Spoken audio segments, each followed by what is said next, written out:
So hello everyone, let's tackle about the assumptions and conditions and expected output per module. So first, let's tackle about the DC motor. So the assumptions on and conditions on DC motor is that when it's on, with power supply, the expected output is the motor runs normally open or close the greenhouse blind. So I'll try to control the DC motor using the blink application. So let's see. So it runs normally since it is already connected with the power supply, and it's running to open the roller blinds, and I'll push the button for close. So let's see. So it's also runs normally. So I'll try to plug out the connection of the Arduino Uno, and I'll try to push the button in blink application. So you can see it's not running since when the condition is off, or the power supply, without the power supply, the motor cannot run to open or close the greenhouse blinds. So next, I'll plug in the LDR sensor. So next is the LDR sensor. So wait. So the assumption in the LDR sensor is that when LDR status reaches greater than or equal to 1200 LX and light is detected, the LDR sensor triggers the motor to open the greenhouse blinds. So let's see what's the output that the LDR sensor senses. So as you can see, there's a light inside the LDR sensor, which is here, right here. So you can see that it is already running, and I try to touch or sense what is the output of the LDR sensor. So you can see, since I touch the LDR sensor, it reaches the amount of 1200 LX. That's why the DC motor runs, since it reaches the assumption of the LDR sensor, or the condition of LDR sensor. So now you can see, I set the RTC to 6 o'clock and 59 minutes, so that you can see that the DC motor would run after a minute. So you can see here that there's the time that the DC motor runs since it reaches 7 o'clock in the morning. That's why the DC motor runs. So let's back to the LDR sensor. So when LDR sensor status is 1200 LX or greater than, and light is not detected, the LDR sensor won't run. So as you can see, let's try to plug off the connection of Arduino Uno with the LDR sensor. So you can see, once I touch the LDR sensor, the sensor of the LDR, it doesn't run the DC motor, since it doesn't have any power supply, or the Arduino Uno doesn't have power supply. So next is the RTC. So let's try again to set the time for real-time clock, since I need to show the output or the running module of the RTC. So the conditions for the RTC, which is here the real-time clock. The assumption and conditions for the real-time clock is that when it's on, the DC motor does run on the coded time, which is the 7 a.m. in the morning or 7 p.m. in the evening. And when it's off, the DC motor doesn't run on the coded time for RTC. So I coded that when the time it reaches the 7 p.m. As you can see here in the serial monitor, the time here is that it's already, I set the time for 6:59 and 30 seconds so that I can show the when it reaches 7 p.m. 7 a.m. The DC motor would run or open or close the. As you can see, it's already 7 and the DC motor is already running. So the conditions for that is already achieved since the coded time for the RTC or real-time clock is once it reaches 7 p.m. 7 a.m. or 7 p.m. it runs. So next is the temperature sensor or temperature sensor module, which is here. Here's the temperature sensor module. As you can see, the assumption and conditions for that temperature sensor is that once it is on with power supply, the Blink mobile application displays the temperature, and when it's off without power supply, the Blink mobile application does not display the temperature. So let's try to input the value of the temperature sensor here in the serial monitor, so we can see if the LDR sensor is running.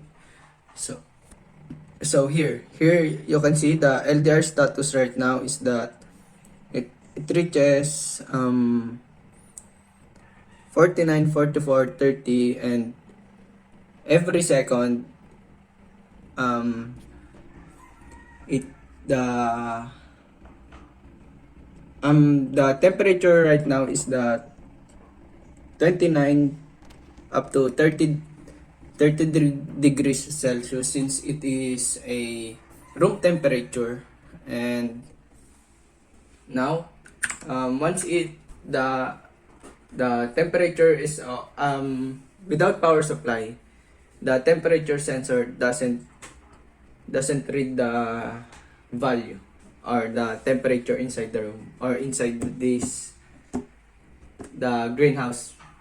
And next is that the Wi-Fi module. Once it is on, the module, here is the Wi-Fi module.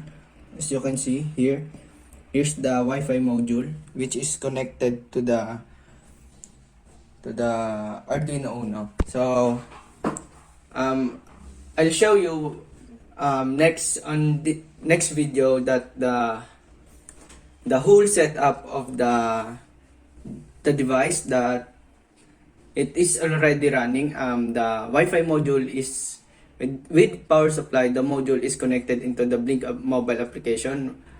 Like what I've said earlier, it can control the DC motor once the Wi-Fi module is connected, and without power supply, there is no connection between the Blink mobile application and connections of the device. So that's the expected output and assumptions and conditions for my device. Thank you. So good day everyone, I'm Jericho Carl Arlub 2, and I'm here to present you the IoT based roller blinds to automate and control the greenhouse curtains using Arduino.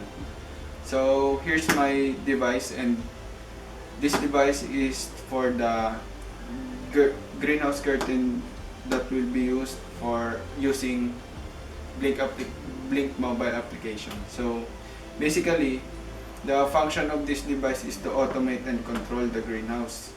Inside the device, we have the LDR sensor module, ESP8266 Wi-Fi module, DHT11 temperature and humidity sensor module. But in this case, the device only detects the temperature of the inside the greenhouse, and LDR sensor, it depends on the brightness and darkness inside the greenhouse, and the sign used for the LDR is LX and RTC, and we have RTC, the real-time clock DS1302.